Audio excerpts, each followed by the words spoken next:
Hello everyone.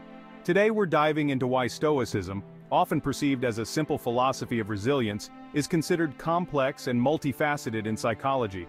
Stoicism, with its emphasis on virtue, reason, and living in accordance with nature, offers a powerful framework for navigating life's complexities. We'll explore the inherent challenges and delve into the psychological intricacies of Stoicism, examining its application in a world often at odds with its precepts. The Stoic ideal of emotional regulation, often misinterpreted as emotional suppression, presents a significant psychological challenge. To the uninitiated, Stoicism might appear to advocate for a suppression of emotions, a kind of emotional straitjacket. But it's not about denying our emotions, it's about understanding their nature, recognizing their transience, and choosing our responses. This requires a profound level of self-awareness and discipline, particularly in our hyper-stimulated world. To stand firm amidst a constant barrage of information designed to provoke an immediate emotional response requires a conscious effort to detach and choose our battles. It's about cultivating an internal locus of control, recognizing that while we cannot control events, we can control our interpretations and reactions.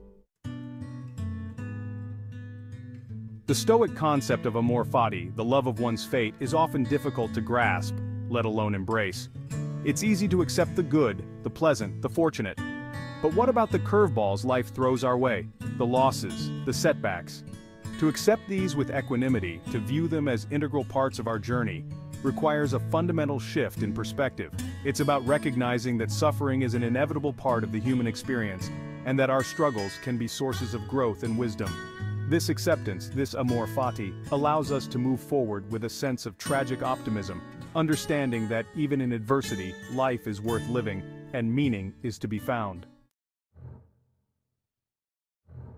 Negative visualization, the practice of imagining worst-case scenarios, seems counterintuitive, even paradoxical.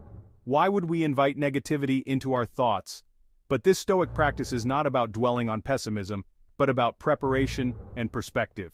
By contemplating potential setbacks, we rob them of their power to paralyze us when they inevitably arise.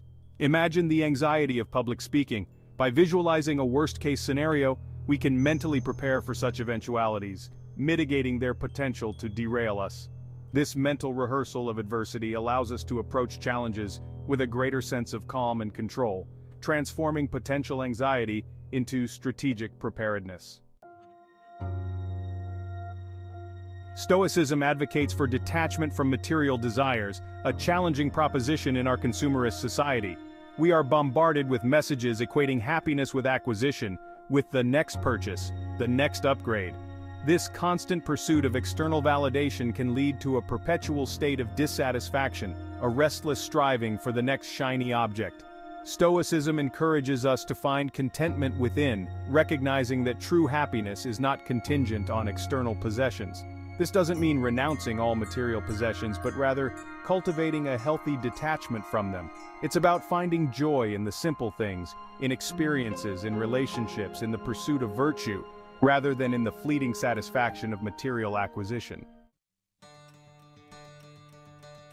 Stoicism places a high value on virtue, on living ethically and morally. But in a world driven by self-interest and the pursuit of success at any cost, prioritizing virtue can feel like an uphill battle.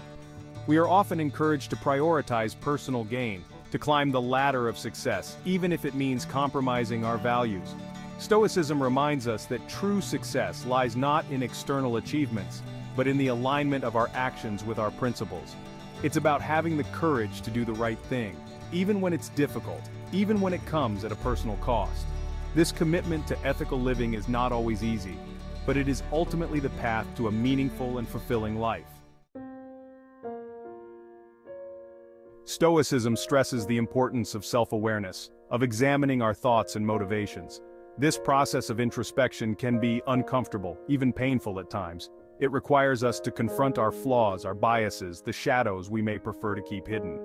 But it is through this process of self-examination that we gain true self-knowledge, identifying the obstacles hindering our growth. Mindfulness, the practice of paying attention to the present moment without judgment, is a key component of this self-reflection.